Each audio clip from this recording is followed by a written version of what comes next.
All right, so obviously security is a big thread in today's episode, and rather fitting for Safer Internet Day, of course. That continues with the news that President Obama today introduced the Cybersecurity National Action Plan, or CNAP. Joining us to talk about the plan is Eric Geller, morning editor and political reporter at The Daily Dot. How you doing, Eric? Great, thanks for having me. It's a pleasure to get you on. So first of all, what exactly does CNAP aim to achieve, kind of in the broader sense? Sure. So it's interesting. It's kind of a smorgasbord of things that the president wants Congress to pay for and things that he can do on his own through executive orders. You might have heard about a cybersecurity commission. He announced that via executive order today. And that's kind of a 10-year plan. He wants to have a report by December on what the government should do over the next decade. He's also establishing a privacy council. There's been a lot of concerns about how the government manages Americans' data. So that's going to be a big thing for this council, basically looking at ways to better protect data. I'm sure your listeners and viewers are familiar with many data breaches that we've seen over the past 2 years. That's going to be a big part of that. But then there's also, as you mentioned, this is a $19 billion request from Congress. Some of the highlights, he's asking for $62 million to improve cybersecurity education. So if you talk to experts, one of the things that they will say is it's very difficult to find qualified professionals in this field. President Obama basically wants Congress to spend this money to get people up to speed, create a unified curriculum. There's going to be loan forgiveness if you go into a federal government cybersecurity career. So they're really trying to address every aspect of this. They're also going to be working with the private sector to certify devices as secure for the Internet of Things. It's almost like they looked at every single thing that people were complaining about, and they said, well, how can we put together a toolkit of all the things that people are asking for and put it into this budget? So the loan forgiveness, is that the CyberCorps Reserve? Like, is it sort of like the Peace Corps? So the CyberCorps Reserve is one of sort of 2 or 3 prongs for the education. It's different from loan forgiveness, but it's basically about scholarships, grant money, different from the loan forgiveness, but still very much geared toward encouraging people to pick up this field that has not seen a tremendous amount of adoption. And certainly a lot of the people who do pick it up are going to Silicon Valley. They're going to New York, the big financial firms. This is not an area where the government has traditionally had a major leg up, except to say our mission is unique. You get to work on, saving your country and all of that. Well, this is now an opportunity to say, we're also going to give you some money if you commit to working for the government after you graduate.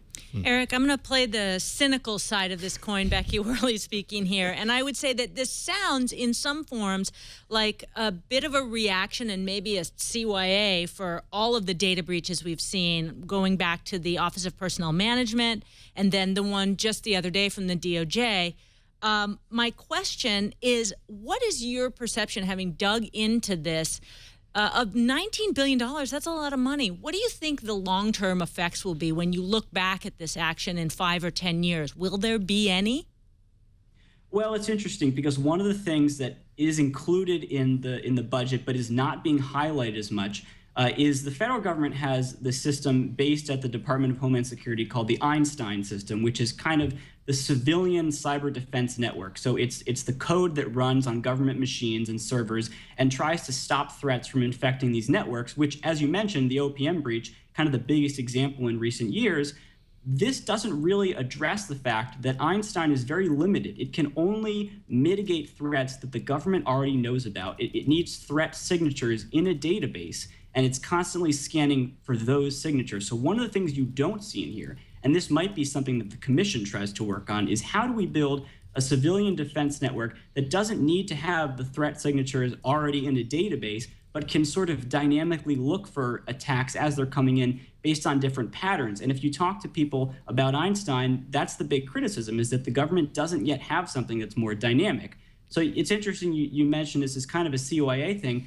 It's also not really tackling one of the biggest vulnerabilities. But then you do see stuff in here about IT modernization, about getting rid of hardware that has very obvious vulnerabilities that are difficult to fix.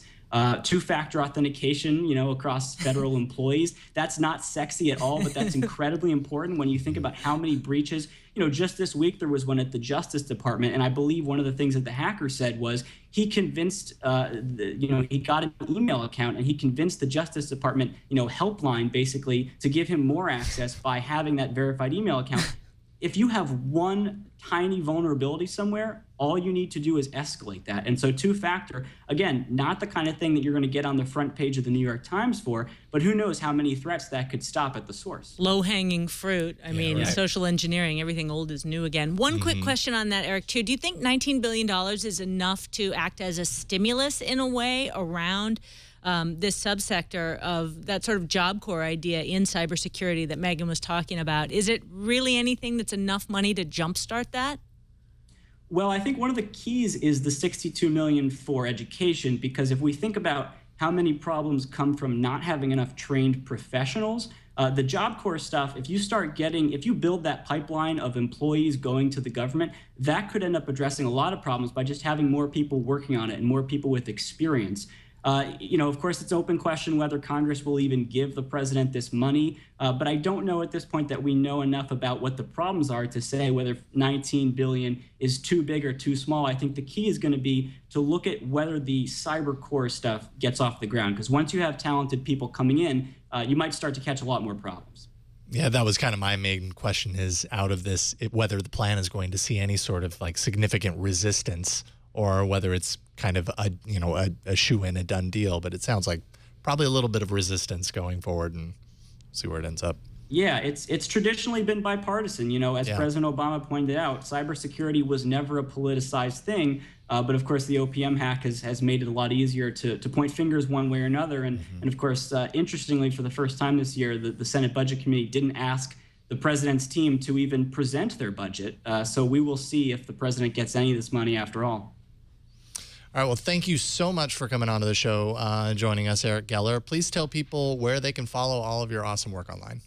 Sure. You can go to dailydot.com. We have a tremendous politics section there. I cover cybersecurity and encryption. You can also follow me on Twitter, twitter.com/Eric Geller. Awesome. Thanks again, Eric. We appreciate it. Thank you.